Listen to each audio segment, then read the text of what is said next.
신명기 20장 16절에서 18절. 주 내 하나님께서 내게 상속 재산으로 주시는 이 백성들의 도시에서는 숨쉬는 것을 하나도 살려두지 말지니라. 오직 너는 주 내 하나님께서 내게 명령하신 대로 그들 곧 헷 족속과 아모리 족속과 가나안 족속과 브리스 족속과 히위 족속과 여부스 족속을 진멸할지니 이것은 그들이 자기들의 신들에게 행하던 모든 가증한 것을 따라 행하도록 너희를 가르치지 못하게 하려 함으로써 너희 하나님께 죄를 짓지 아니하게 하려 함이니라. 아멘. 여러분, 성경을 읽다 보면 일반적으로 이해가 잘 안 되는 말씀들이 나오죠. 그 중에서 특별히 가나안 정복 전쟁에서 하나님께서 가나안 족속들을 진멸하라는 명령이 여러 번 나옵니다. 우리가 이 부분을 읽을 때마다 좀 당혹하게 됩니다. 더구나 이 불신자들이 이것을 하나님과 기독교를 공격하는 좋은 소재로 삼고 공격을 해댑니다. 속사도 시대에, 그러니까 왜 영화나 소설도 본래 영화가 있고 속편이 나오지 않습니까? 그 다음에 그러니까 속이라는 게 연속됐다는 뜻입니다. 계속된다. 그래서 속사도 시대는 12사도 시대가 이제 지나고 그들이 다 현역에서 물러나고 그 다음 세대들이 활동하던 그 시대를 속사도 시대라고 말합니다. 속사도 시대에 마르시온이라는 사람이 있었는데요. 구약의 하나님은 죄를 심판하시는 정죄와 진노의 하나님, 그리고 신약의 하나님은 사랑의 하나님이기 때문에 구약과 신약의 하나님은 다른 신이다. 이렇게 주장을 했습니다. 그렇게 했다가 이단으로 정죄가 됐죠. 또 괴짜 철학자 우리나라의 도올이라는 사람이 있는데 이분은 구약의 하나님을 가리켜서 사막의 깡패라고 했습니다. 왜들 이럽니까? 그거는 성경을 부분적으로 보기 때문입니다. 그리고 처음부터 성경과 하나님을 부정하려는 마음으로 보았기 때문에 그런 주장을 하게 되는 것이죠. 이들의 주장은 간단합니다. 진멸이라고 하는 것은 다 죽이는 것인데 창조주 하나님, 사랑의 하나님이 어찌 그런 잔혹한 명령을 내리겠느냐 하면서 하나님을 부정합니다. 물론 이 부분에 대해서 우리 교회에서도 이 문제를 몇 번 말을 한 적이 있었고 다 잘 이해하고 있는 줄 알지만 다시 성경적 관점에서 체계적으로 정리해 볼 필요가 있다고 생각이 되었습니다. 베드로전서 3장 15절에 대답할 말을 항상 준비하고 있으라고 하셨기 때문입니다. 여러분 다 알죠. 이것 때문에 시험 들고 그러진 않습니다. 그러나 이것을 가지고 공격하는 사람들, 이것 가지고 회의를 느끼는 사람들에게는 우리가 정확하게 이해를 시켜줄 필요가 있기 때문입니다. 고대 전쟁에서는 특별히 지게 되면 남자들은 싸우다가 죽고 여자와 아이들은 죽이지 않습니다. 그리고 포로로 잡혀갑니다. 대부분 그렇습니다. 이거는 인도적인 차원이라기보다는 전리품이었습니다. 이들은 잡혀가면 가축 정도의 대우를 받으면서 노동력을 빼앗기고 놀이개가 되고 전쟁 소모품으로 쓰입니다. 자, 그러고 보면 이 진멸은 오히려 나았다고 볼 수도 있습니다. 그리고 하나님의 진멸 전쟁은 수행하기가 쉽지 않습니다. 사람뿐 아니라 큰 소득이 될 수 있는 물품들, 가축들 다 죽이고 태워버리라고 했습니다. 일반적으로 이해할 수 없는 명령이죠. 자, 오늘 말씀 신명기 20장에 보면은 이제 그 한 부분만 읽었지만은 사실은 10절부터 쭉 보면은 전체를 이해할 수가 있습니다. 그래서 이 신명기 20장에 의하면은 이스라엘과 전쟁을 할 때 전쟁의 대상이 누구냐에 따라서 처리하는 방법이 달라집니다. 이걸 아셔야 돼요. 자, 우선 거기 펴 있을 테니까 15절에는 말씀하시기를 멀리 있는 도시들은 남자들을 다 죽이라 그랬습니다. 그리고 여자와 어린아이들은 노획하고 양식은 취해서 먹으라 그랬죠. 자, 여기 멀리 있는 도시들이 뭐냐 하면 가나안 땅, 그러니까 하나님이 이들에게 허락해 주신 가나안 땅 밖에 있는 사람들입니다. 그들과 전쟁할 때는 이렇게 다 진멸하지 말고 남자들은 다 죽여라. 그리고 여자와 아이들은 노획해라. 대우를 해주는 거죠. 그리고 양식은 취해서 먹으라고 했습니다. 반면에 16절에 들어가면은 상속 재산으로 주시는 이 백성들의 도시, 이게 뭡니까? 이건 가나안 땅 안에 있는 족속들이고 그 도시들입니다. 가나안 족속들이죠. 그들은 숨쉬는 것 하나도 살려두지 말지니 다 죽이는 겁니다. 그러니까 이 전쟁은 전리품이 없는 전쟁입니다. 가축이고 뭐 가구고 물품이고 다 가축 다 죽이고 물건들은 다 태워버리고 아주 그냥 완전히 진멸을 명령을 하고 있습니다. 그러면서 이제 17절에 보게 되면은 가나안 족속의 명단이 나오고요. 이들을 이제 그렇게 다 진멸하라는 거죠.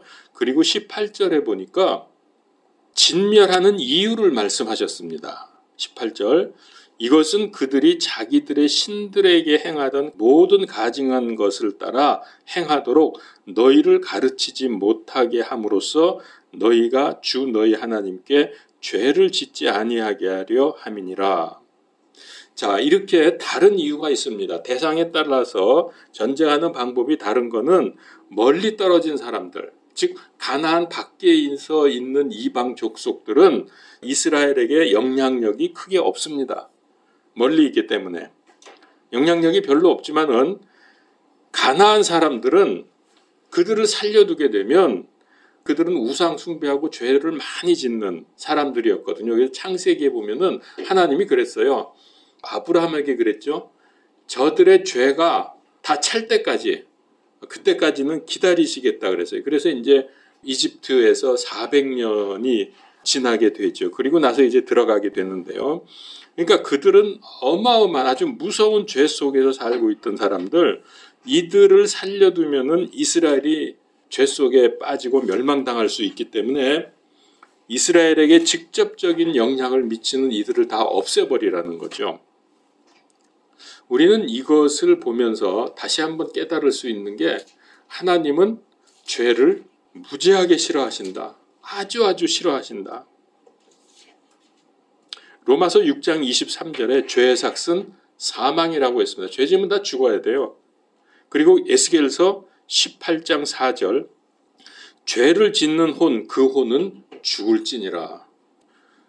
하나님은 처음부터 그렇게 말씀하셨죠.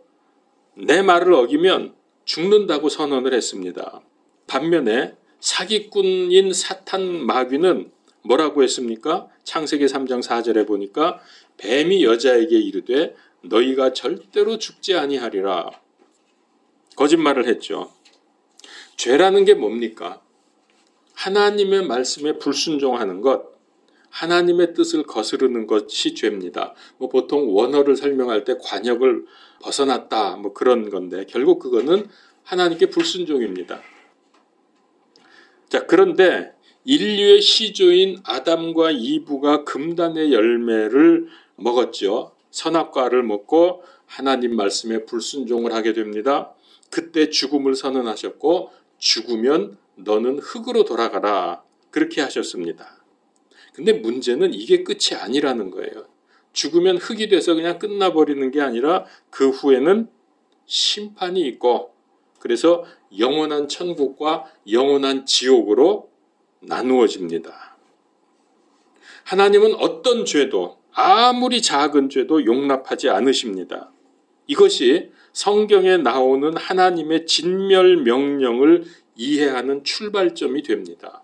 뭐가요? 하나님은 어떤 죄, 어떤 작은 죄도 용납하지 않으신다는 거죠. 자, 그러면 먼저 가나안 정복 전쟁하기 전에 하나님은 어떻게 하셨는가를 보는 게 상당히 도움이 됩니다. 하나님께서 대량 학살 혹은 진멸을 하신 것이 성경에 꽤 나옵니다. 하나님 무서운 하나님이에요. 자, 그거 차근차근 좀 말씀을 드릴게요. 먼저는 여러분 아시죠? 노아 홍수 때 노아의 가족 8명을 제외하고는 전 인류를 다 죽여버렸습니다.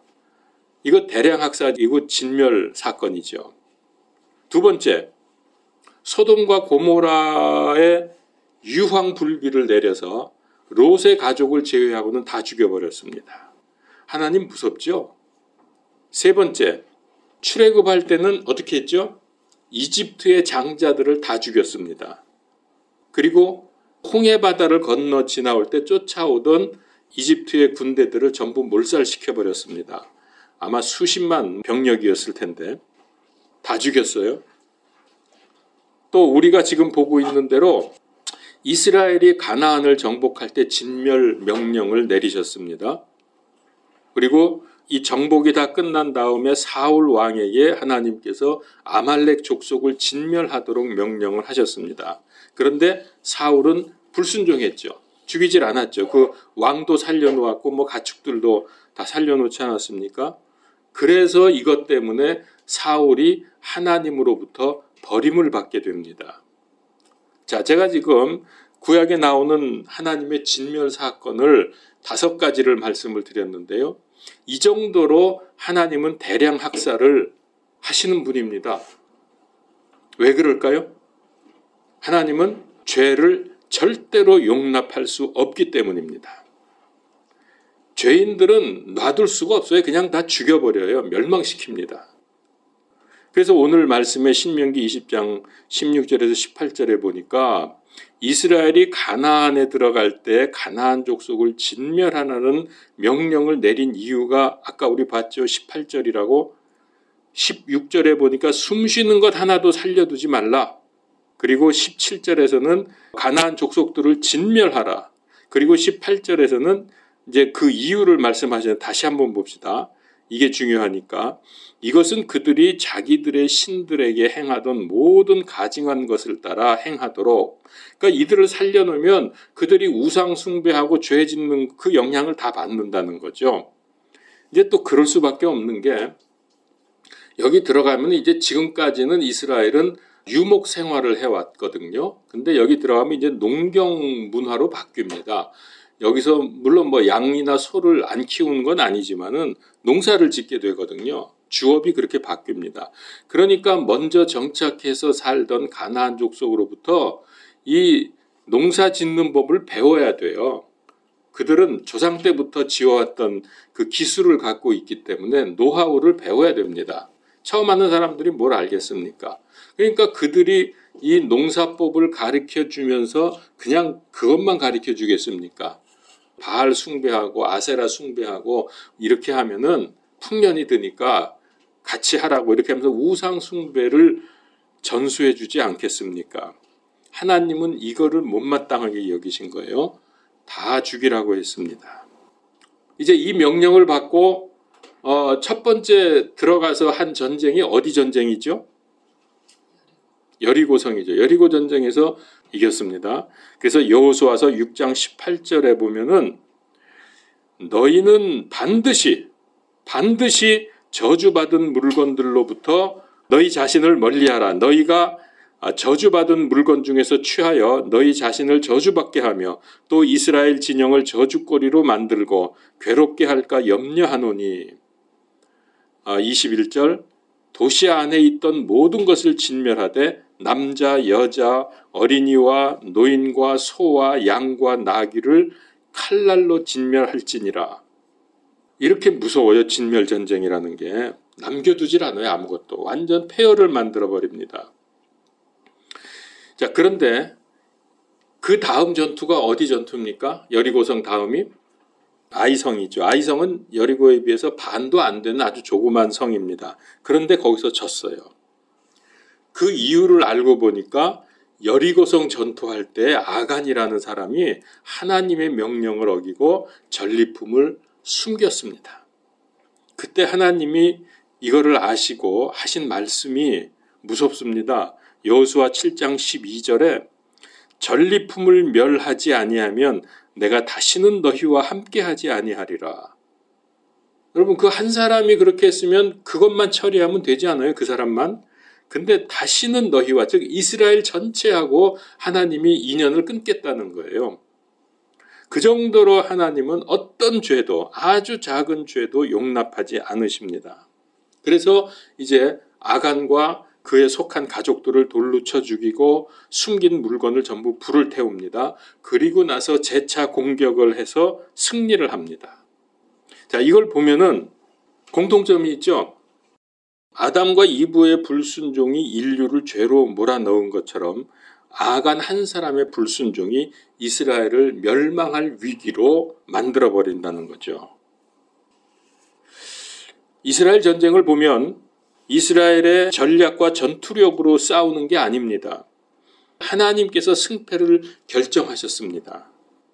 다시 말하면 사람의 힘이나 지혜가 아니라 하나님께 순종하느냐 불순종하느냐 여부에 의해서 승리와 패배가 나뉘어진다는 말입니다.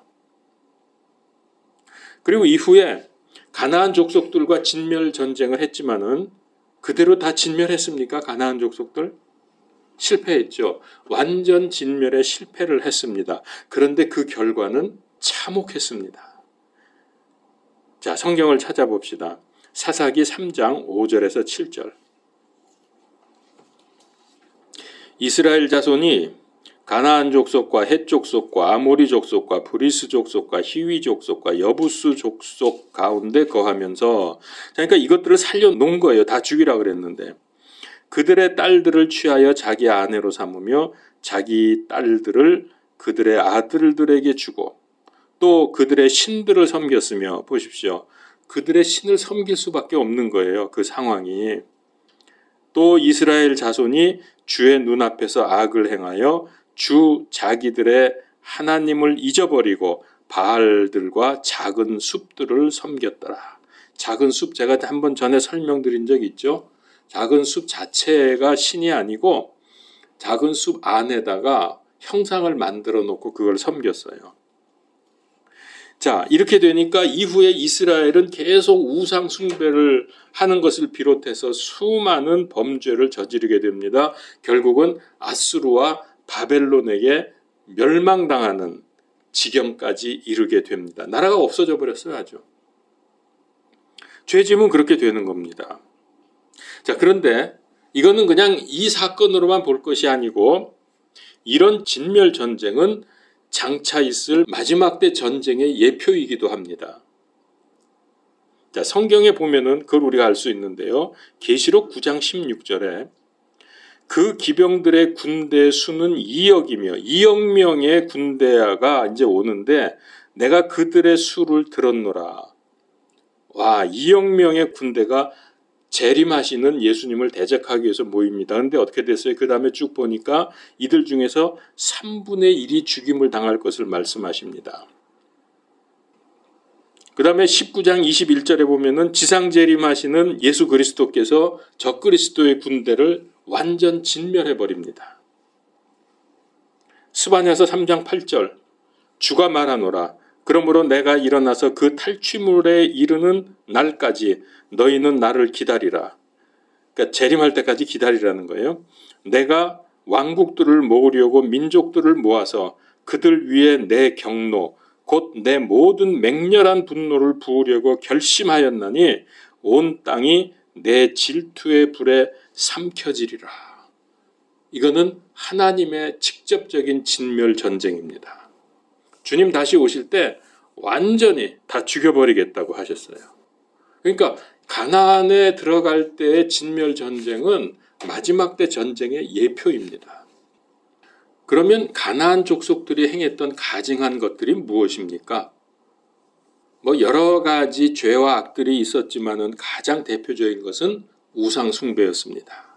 그들은 바알 신, 아세라 신, 다곤 신, 그 외 여러 가지 신들을 나무나 쇠붙이로 만들어서 눈에 보이는 형상으로 만들어 섬기기 때문에 형상을 만들지 말라는 하나님보다 훨씬 더 쉽게 빠져듭니다. 우리는 눈에 안 보이잖아요. 그러니까 이게 어느 때는 이거 하나님 있어 없어 하면서 의심이 들기도 하고 또 그러다 한 방 맞으면 잘못했습니다 그랬다가 또 좀 시간 지나고 괜찮아지면 하나님이 진짜 있는 건가? 뭐 이런 생각을 하잖아요. 근데 그들은 형상을 만들어 놓고 거기에 절하면서 섬기니까 뭐 확실하게 있는 거예요. 눈에 보이니까. 천주교도 마리아를 비롯해서 12사도들 그다음에 성인들의 형상을 만들어 놓고 거기다 절하고 기도합니다. 이거 우상 아닙니까? 그래서 많은 사람들이 성당에 가는 큰 이유 중에 하나가 이겁니다. 형상이 있기 때문에 믿기가 좋아요. 그게 멸망으로 이끄는 것인 마귀의 작품인 줄 모르고 그렇게 믿고 있습니다. 하나님은 긍휼과 사랑이 많으신 분입니다만은 죄와 악에 대해서는 진노와 공의로 행하십니다. 데살로니가 후서 1장 8절 9절에 하나님을 알지 못하는 자들과 우리 주 예수 그리스도의 복음에 순종하지 아니하는 자들에게, 그러니까 믿지 않는 거죠. 타오르는 불로 징벌하실 때에 그리하시리라. 그들은 주의 앞과 그분의 권능의 영광에서 떠나 영존하는 파멸로 형벌을 받으리라. 영존하는 파멸로. 완전 박살나는 겁니다. 하나님의 뜻을 거스르고 반역하는 사람들에게는 자비와 긍휼이 없는 공의를 실행하십니다. 그래서 진멸하고 대량 학살은 하나님의 방법 중에 하나입니다. 근데 이걸 가지고 하나님을 비난하거든요. 왜 그럴까요? 왜 이걸 이렇게 싫어할까요? 왜 이렇게 다 죽이냐? 그거 가지고 문제 삼고 공격하는 사람들은 이유가 있어요. 자기들이 죄인인 걸 알고 그 죄에서 벗어날 마음이 없기 때문에 그래서 이런 하나님을 싫어하는 겁니다. 신명기 7장 16절 너는 주 내 하나님께서 내게 넘겨줄 모든 백성들을 소멸시키되 내 눈이 그들을 불쌍히 보지 말라. 너는 그들의 신들을 섬기지 말라. 그것이 내게 올무가 되리라. 여러분 올무가 뭔지 알죠? 올무. 그물 같은 건데 걸리면 나올 수가 거의 없어요. 우상 숭배하면 그 마귀의 올무에 걸린다고 했어요. 여러분 아시죠? 가나안 사람들뿐만 아니라 하나님께서 자신이 택한 이스라엘조차도 대량 학살을 하신 적이 몇 번 있습니다. 이스라엘도 그렇게 죽었어요. 자, 한번 볼까요? 성경에 나오는 것들. 성경 구절을 말씀드릴까? 필기하시니까. 출애굽기 32장에 보면 금송아지 형상을 만들어 놓고 절하고 날뛸 때 하나님께서 모세에게 다 진멸할 거를 말씀하셨어요. 이때 모세의 중보기도가 없었다면 그들은 다 죽었을 겁니다. 그리고 고라와 그 일당 사건, 이건 민수기 16장 31절 35절에 보면 모세에게 반역을 했을 때도 고라와 그에게 속한 모든 사람들이 다 죽었습니다. 어떻게 죽었죠? 땅이 갈라져서 빠져서 다 죽었는데 땅이 다시 합해져 버렸죠. 그리고 고라에게 속아서 제사장 직분을 탐내었던 250명도 함께 불에 소멸을 되고 말았습니다. 정말 그야말로 대량 학살이죠. 또 발람의 악한 꾀에 빠져서 모압 여자들과 음행을 했던 이스라엘의 죄로 인해서 백성들의 모든 우두머리들의 목을 매달았습니다. 그리고 하나님이 재앙을 내려서 2만 4천 명이 죽습니다. 민수기 25장 4절 9절에 보면 나옵니다. 근데 이것보다 더 놀라운 거는 여러분 아시죠? 가데스 바네아에 이 백성들이 이르렀을 때 가나안의 진입을 위해서 12명의 정탐꾼을 보내었습니다. 근데 백성들이 하나님의 명령을 거스르고 그때 후퇴를 하게 되죠. 그래서 하나님이 얼마나 빡쳤어요? 그때 후퇴한 사람들이 장정만, 즉 어른만 60만 명이라고 했습니다. 60만 명. 이들이 다 죽을 때까지 광야에서 돌렸어요. 여호수아와 갈렙 두 사람만 빼놓고. 그러니까 여러분 보세요. 이 불신앙의 죄 때문에 하나님은 60만 명을 죽여버린 거예요. 가나안에 들여보내지 않고. 그러니까 보십시오. 하나님은 이방 족속에게 가나안 족속들에게만 진멸을 명령 내리신 게 아니에요. 택한 백성이라 할지라도 죄 지으면 다 죽이시는 거예요. 그러니까 모든 사람이 구원받기를 원하시는 하나님이시지만은 불순종까지 용납하면서 죄까지 용납하면서 구원받게 하지는 않으신다. 이게 당연한 겁니다. 그러면 이제 우리는 이 구약의 진멸 전쟁을 어떻게 우리에게 적용을 할 것이냐 하는 문제가 남아있죠. 아까도 봤지만은 먼 곳에 있는 사람들은 진멸 전쟁에서 제외가 되었습니다. 그리고 가나안 사람들을 진멸하라는 이 하나님의 명령은 결국 뭡니까? 죄를 미워하시는 하나님을 아주 강력하게 보여주시는 거죠. 죄를 미워하신 하나님, 그래서 그에 대한 공의의 심판이지 이게 뭐 무자비하고 악한 하나님, 아까 그 도올이라는 사람은 뭐라 그랬죠? 사막의 깡패라 그랬어요. 하나님 보고. 이런 말도 안 되는 소리를 한단 말이에요. 그러니까 무자비하고 악한 하나님을 보여주시는 것이 아니라 공의의 심판의 하나님이다 라고 하는 것을 알 수 있습니다. 그리고 우상 숭배 같은 그런 죄와 절대 타협하지 말라는 엄중한 경고입니다. 사람들이 범하는 죄 중에 가장 쉽게 범하는 게 우상 숭배 아닙니까? 오늘날도 마찬가지고요. 어느 정도로 그들과 단절을 하나님이 명령하셨냐면은 심지어 그들과 조약도 맺지 말라 그랬어요. 조약도 맺지 말라. 신명기 7장 2절에 나오는 말씀입니다. 주 내 하나님께서 그들을 내 앞에 넘겨주실 때에 너는 그들을 치고 그들을 진멸할지니라. 또한 너는 그들과 어떤 언약도 맺지 말며 그들에게 긍휼을 보이지도 말라. 긍휼을 보이지도 말고 어떤 언약도 맺지 말고 진멸하라 그랬어요. 그러니까 이건 뭐죠? 죄가 들어올 수 있는 어떤 작은 통로도 용납하면 안 된다. 다시 말하면 어떤 죄도 미리 차단하고 예방을 하신 겁니다. 그 신약에서도 이런 말씀이 있죠. 죄는 모양이라도 버려라 그랬죠. 이렇게 철저하게 죄를 차단시키십니다. 그러니까 이걸 알고 구약의 이 사건, 그 신약의 말씀들을 알고서 이걸 이제 나에게 적용을 해야 하겠죠. 가나안은 외적으로 보면은 젖과 꿀이 흐르는 땅이지만 알고 보면은 사탄의 우상 종교가 번성을 했고 이것 때문에 성적으로 극심한 타락을 가져오게 됩니다. 이들은 사탄으로부터 벗어나는 것이 불가능하다는 것을 하나님은 알고 계셨어요. 하나님이 역사하시면 되지 않겠냐는데 하나님은 그렇게 안 하시거든요. 우리에게 자유의지를 주셨고 그걸 인정해 주시는데 하나님께서 보시기에 아무리 봐도 가나안의 이 죄인들은 거기서 벗어날 수 없다. 이 우상숭배와 죄에서 벗어나는 것은 불가능하다는 것을 아셨기 때문에 그들이 오히려 하나님의 택한 백성을 더럽혀서 믿음을 떠나게 할 것이 확실하다. 그래서 진멸 명령을 내리신 겁니다. 그런데 문제는 이스라엘이 이 명령을 철저하게 수행하지 못했습니다. 그래서 사탄의 영적 올무에 걸려버립니다. 반역의 길을 걸었습니다.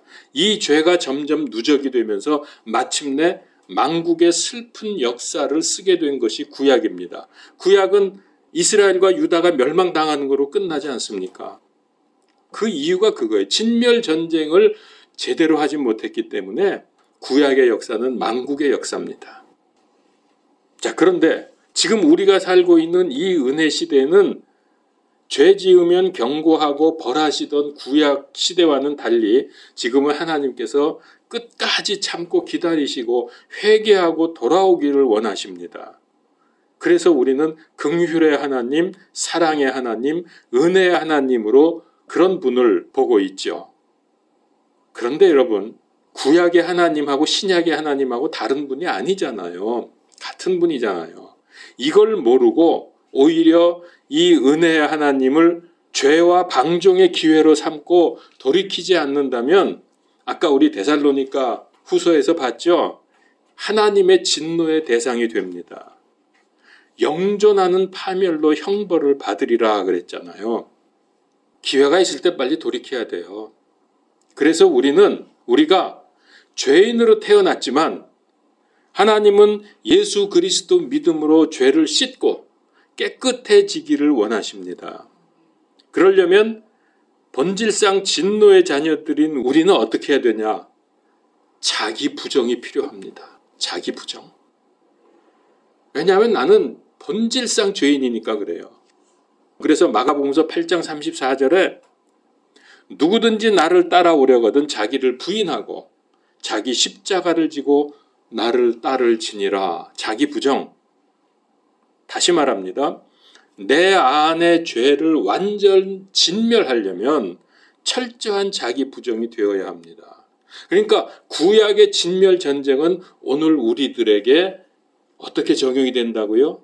내 안에 있는 죄를 진멸하는 진멸 전쟁을 내가 해야 돼요. 진멸 전쟁을 내가 해야 돼요. 이거 구약시대 이스라엘처럼 놔두면 어떻게 된다고요? 망국의 길을 걸었잖아요. 그들이 멸망하는 겁니다. 어떤 죄도 아무리 작은 죄도 용납하지 않으시기 때문에 철저하게 부정을 해야 돼요. 여러분 구원 받으셨습니까? 갑자기 얼굴들이 좀 긴장이 되는데, 자, 여기서 여러분 아무리 작은 죄도 다 없애야 된다. 그러기 위해서 우리는 진멸 전쟁을 나를 향해서 내가 해야 된다. 자기와의 싸움을 해야 된다. 제가 말씀을 드렸습니다. 그게 가능할까요? 어떻게 하면 내 안의 죄를 완전히 없애버릴 수 있을까요? 다 진멸해야 하는데, 내가 죄인이라는 것을 인정하고, 네. 그럼 돼요? 그분의 보혈 아니면 내 죄를 도무지 내가 해결할 수 없다는 사실 앞에. 아멘. 바로 그겁니다. 여기서 오해하지 말아야 할 것은 자기 십자가를 지고 자기를 부정하는 것은 내가 애쓰고 안타까워하면서 죄 안 지으려고 하고 지금까지 죄 진 거 다 용서해달라고 부르짖으면서 막 그냥 눈물 콧물을 다 흘리고 떼굴떼굴 굴르고 그렇게 하라는 게 아닙니다. 그렇게 해서 내 안에 죄가 없어집니까?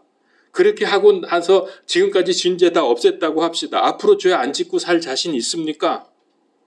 그래서 철저한 자기 부정은 예수 그리스도만이 내 죄를 없애주시는 유일한 소망이시라는 믿음으로부터 시작이 됩니다.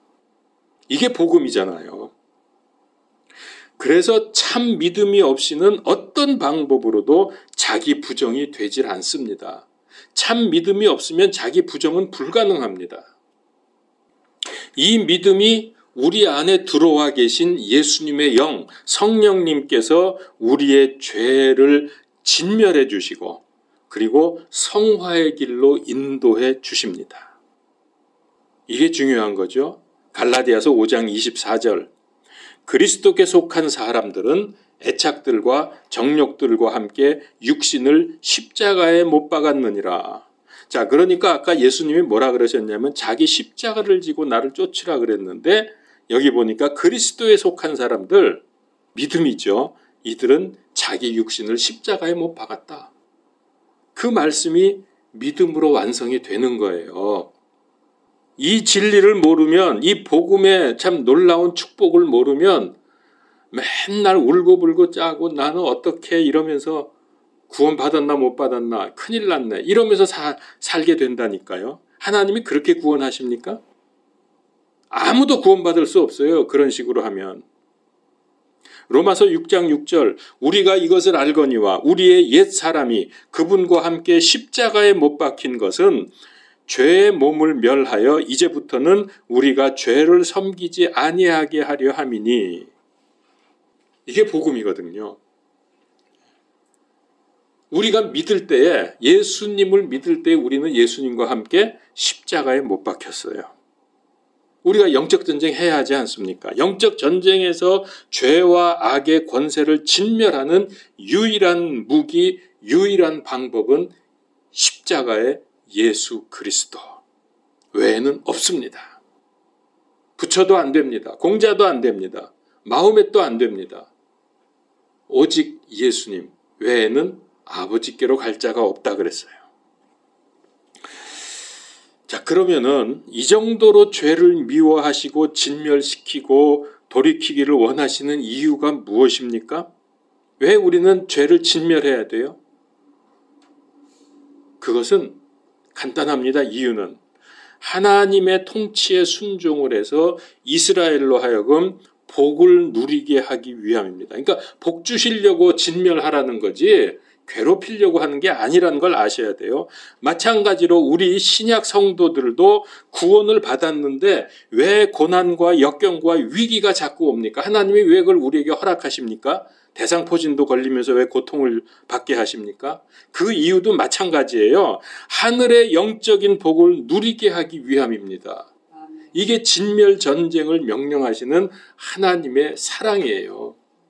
이걸 모르고 이걸 가지고 하나님을 공격하고 뭐 기독교는 나쁜 종교 이따운 소리 하는 거 참 그 답답하기 짝이 없는 거죠. 모르면 할 수 없지만 자, 그래서 한 줄 결론을 내립니다. 하나님께서 가나안 족속을 진멸하시는 이유는 택한 백성, 즉 신구약의 성도들이 죄에 빠지지 않고 복을 누리게 하기 위함이다. 기도하겠습니다. 사람들은 진멸하라는 하나님의 그 말씀을 오해하고 공격하는 빌미로 삼고 있습니다마는 그러나 이것이야말로 우리로 하여금 복을 누리고 복 주시기 원하시는 죄를 완전히 제거하도록 명령하시는 하나님의 은혜로운 사건인 것을 믿습니다. 아버지, 이제 우리 안에 있는 죄, 우리가 다 없앨 수 없지만 하나님의 은혜와 능력으로 예수 그리스도의 십자가의 피로 말미암아 우리의 모든 죄가 완전히 씻기고 하늘의 복을 누리는 인생이 되게 하여 주시옵소서. 그리고 이 복음을, 이 놀라운 복음을 증거하게 하여 주시옵소서. 예수 그리스도 이름으로 기도하옵나이다. 아멘.